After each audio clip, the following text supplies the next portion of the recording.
Bom dia, boa tarde, boa noite. Aqui é o pastor Júnior Freitas. Pastor este que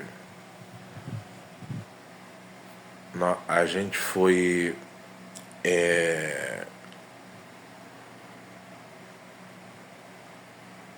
Tá dando aqui uma luz aqui, vou botar mais aqui.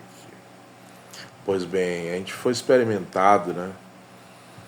Experimentado para o ministério.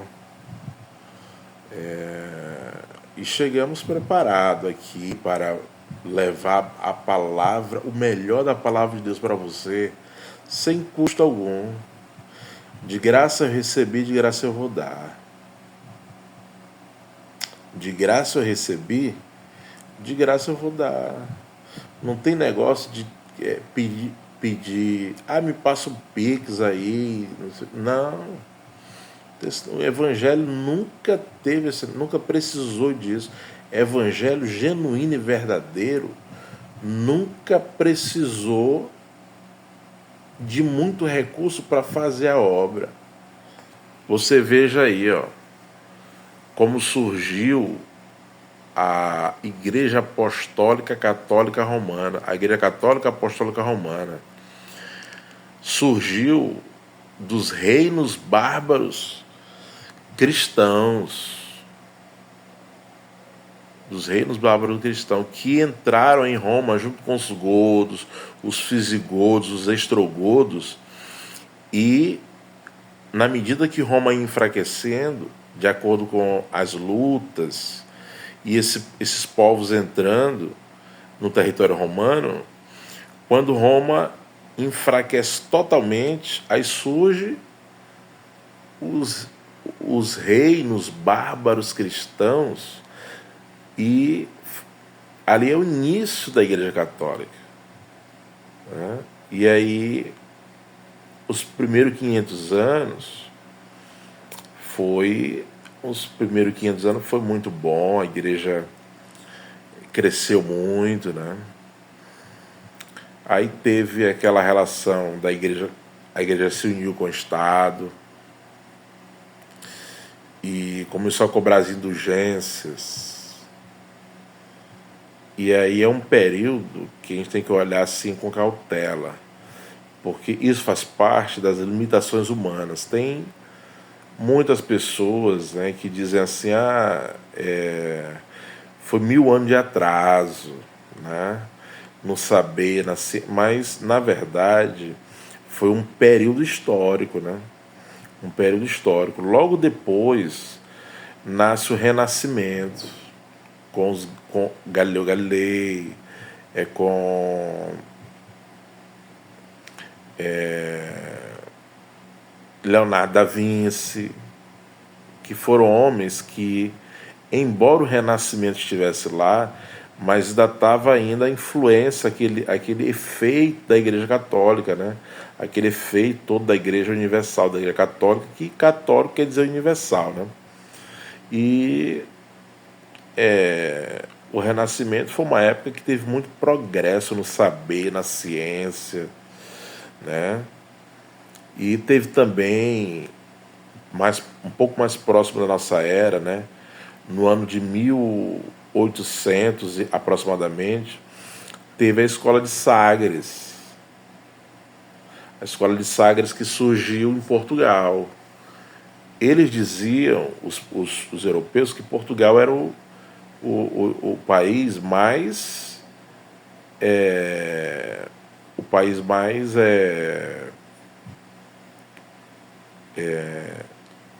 atrasado, né? Atrasado do eixo europeu. Mas na verdade não era isso. Na verdade era um momento histórico que Portugal estava passando, porque logo depois logo depois logo depois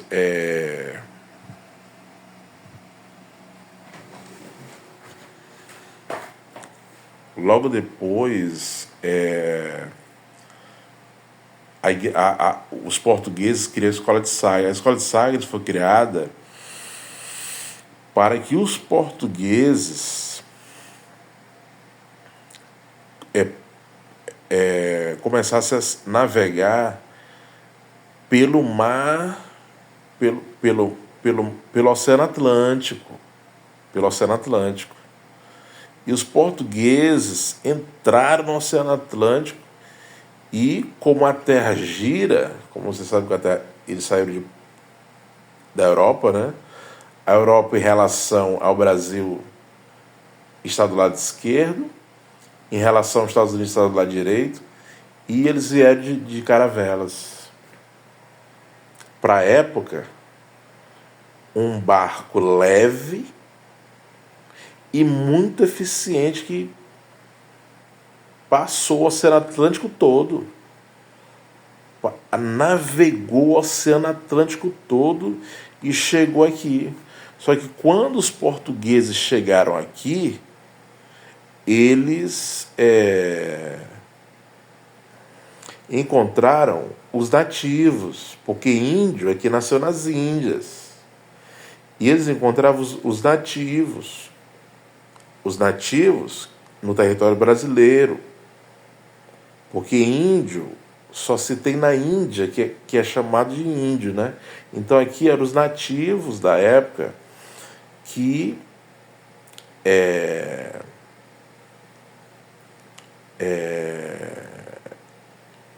eles encontraram, não, nós chegamos nas Índias. Eles imaginaram assim. Por quê? Por que eles imaginaram assim? Eles navegaram do outro lado do mundo para cá. E eles não queriam vir para cá, pro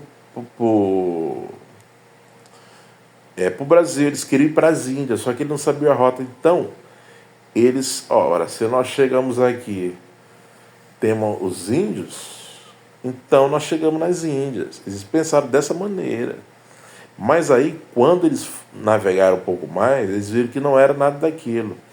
E aí, os 30 primeiros anos dos portugueses aqui no Brasil foi muito bom.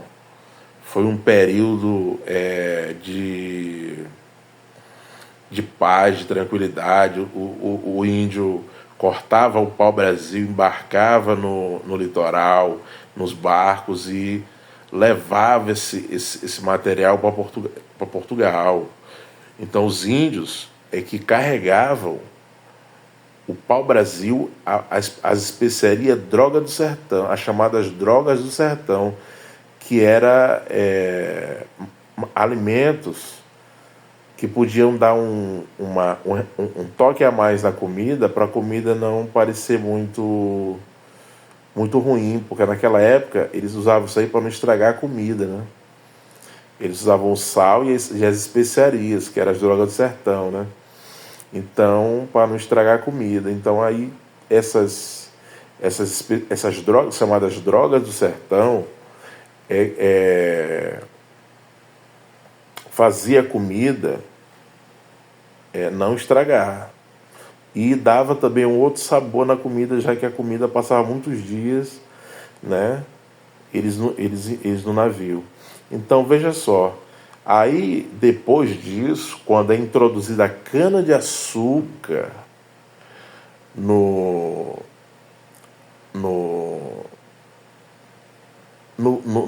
domínio de Portugal aqui, no Brasil, que eles chegaram especialmente, a primeira terra que eles aportaram foi essa região que abrange todo o Rio de Janeiro e Salvador. Tem aquela avenida, aquela BR, melhor dizendo, Rio Bahia. Então ali eles dominaram aquele território, né? E na BR Rio Bahia é um período que você passa para chegar lá. E aí, passando pela BR Rio Bahia, você chega no Rio de Janeiro. Se você chegar na BR Rio Bahia e saltar em Feira de Santana, que o carro primeiro passa por Feira de Santana para depois ir para o Rio de Janeiro, que é o ônibus da Tapemirim. Então essa região toda os portugueses dominaram. Essa região toda aí.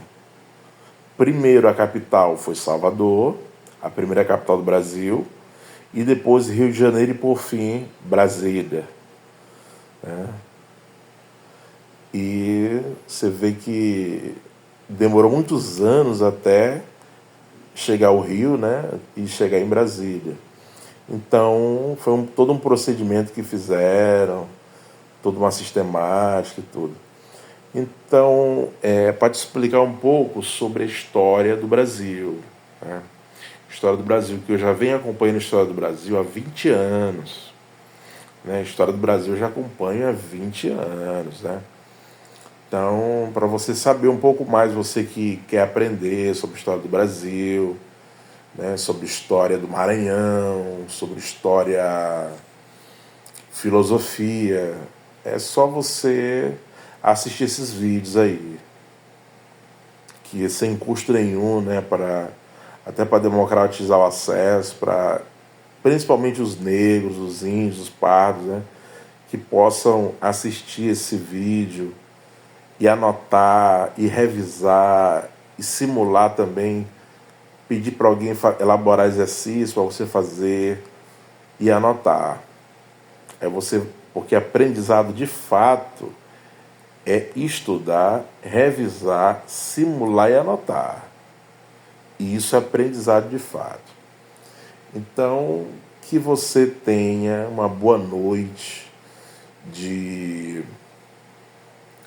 quinta-feira, que você possa investir na educação. A educação, como diria meu amigo Fumaça, lá falecido já, muito amigo meu, Fumaça, como diria, ele disse o seguinte, ele disse, olha, João, educação é tudo, e ele estava certo.